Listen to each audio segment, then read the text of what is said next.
Let's go. Yes, if you don't know wa to work boy wa kada wa domo awira metu avijeme meno owiwa osuwa ne ogunwa owi agege Jesu die sama of Edo music oteme owe gegbo Meno you don't know so give magbon the DMP the young UK ambassador. Yes, Wa to work boy wa to wa domo emi no mo bo kakabodo yimala dia we ekpetinwe the social media wana emi omu mare ade mini o igedegbe wa bega we mewun na we memubo mawu na uda we owie na kavme e ka von ayeye ibo ni ati the word update o ya re Facebook the word update imakporu no sugbo we when itama we na imakporu no sugbo we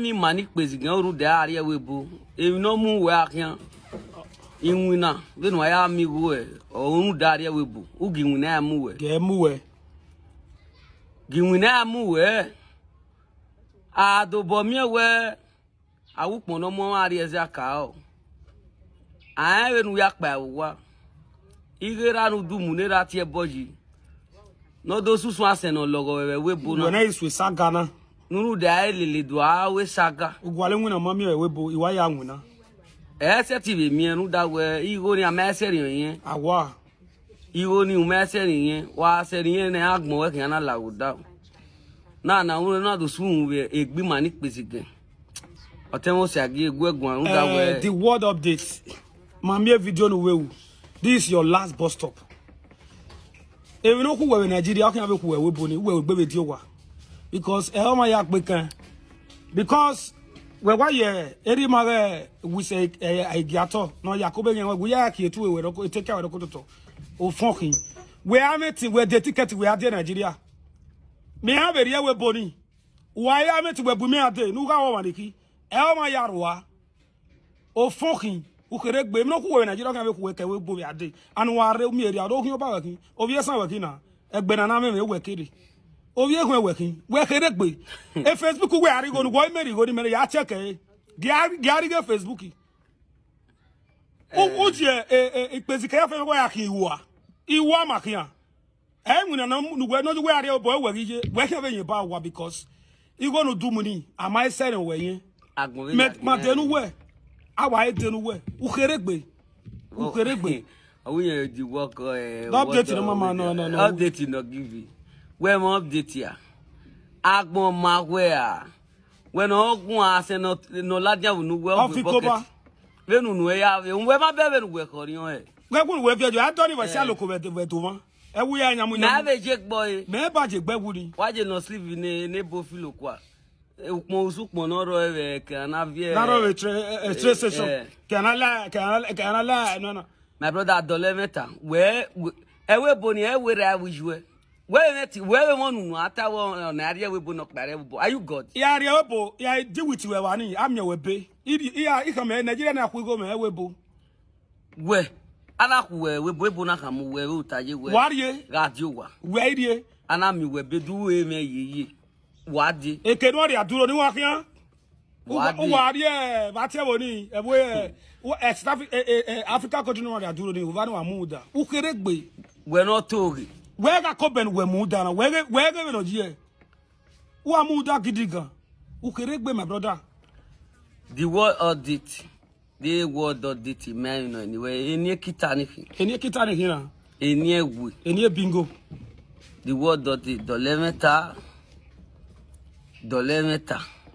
very majera wa we 100 video iya we 200 video no iyi won ya sweso to when o damese kederi o ade no kegbe ebi yen gbalasi o mo na re oro ye o mo pezige na re oro ye mama o ke suna wa ti no wa gbin yen iyoge mama ke iyoge ri mara ko be kin no ka ohun na ni ma u kede gbe we omo no training even we ale nu we kwa ken we ale obu u ma emi for fit we be mu emi era ogbegbo gan ma so emi no ku we Nigeria kan be ku we bu e la Nigeria ani mi awere ye we boni ya de Europe game Ije kawe ye lodun re dero. Yemen. Edo aje anywhere na. Odo sha egbenu we la de gbo me no. Egbe ma ku we. Ayen ayo na. Na we amanye. E mo pa ni akama we. Ewe bo ewe ra ewujwe. Ye. We mo da ka yen bu.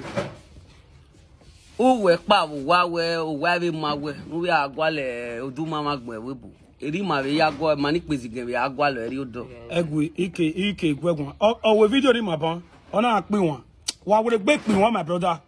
Emi me won ni kian see you egbe wa we gbe pin won. Wa pin won wa we video wa pin won na we mention we do here. We pin won. Wa go pin won ni. We go pin won ni. O ma me na wa ta we. Ai we gbe pin won.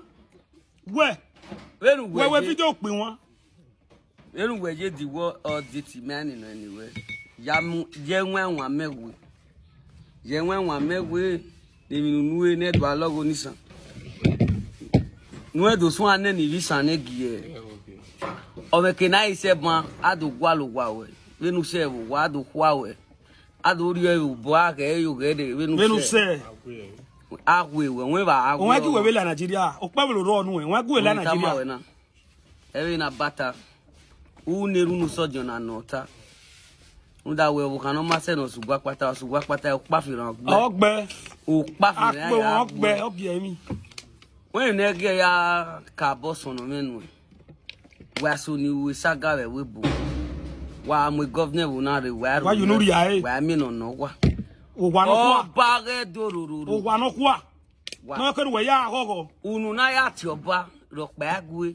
Egwe. Iyeri gwe. Ike mo ba won. O saaki maga o ba o. Saaki maga o ba o. O saaki mo ke o ba o. Ami me pa wa ni. Wa so ni we saga ni ami me pa wa meju nu wata. Giedu. Nda we wa make ni keke se ni moto se. Wa make ni toro ke no muse na ni. E wa na fi pay voucher. We fi we e ba ni o we ki e ba ipa wa re wa ko e. Tetan. Laughing ma wa we TikTok babon we fian. U fian rie, u me nwuna, o ji nwuna. Aga me na rie la dun, o si me ya to we ma mi o wa nwuni nwuna ga yo. Ya tie we afa we ria we be din. But o we na o wa the camera da gbe, u ji nwuna. U ji nwuna. Ama. Eri ma e we se, ma be call we. The word update. The word update. Ma muri ake part 2, u be muri ake part 2. O ge ma part 3. I ma face we na. Sisi wo elele gumaza obo abawe ni gu egun adi word update ni edo tula se ni aya ukwa when itama we na mi enwa la e video na wa gai no ri kene the word update me ba tag because here body ni by Facebook me mi ma ni pezi gan ri eyun nu were wa ri eyin ona kian ki opo e won ri eyin mi ma ni pezi gan ri eyun nu were when itama we na enwa no mu jo mo o me poli eke awa erugu ga do ma do na no wesi eri ma ri ese no ne ba eri ma ri ese mo ne na se ma be kewe me be mo egbu we na se Facebook we da la ono bobo we gbe na me be mo egbu we ma mo egbu we eri ai tese so my people share this video just share this video ma do wa ga video na no gba otagun na ya fefefe abiyan de gbe ma ko na iwo nu duriye na ti ebo yu la webo amaye se ni ebo ni ogwore we na why no to na do se ni we yin ege ebo ni ari we sagbon mi dine ukedo kan megbe we ni ado se ri we ama me mo am igbe ajigbere we are waiting for part 2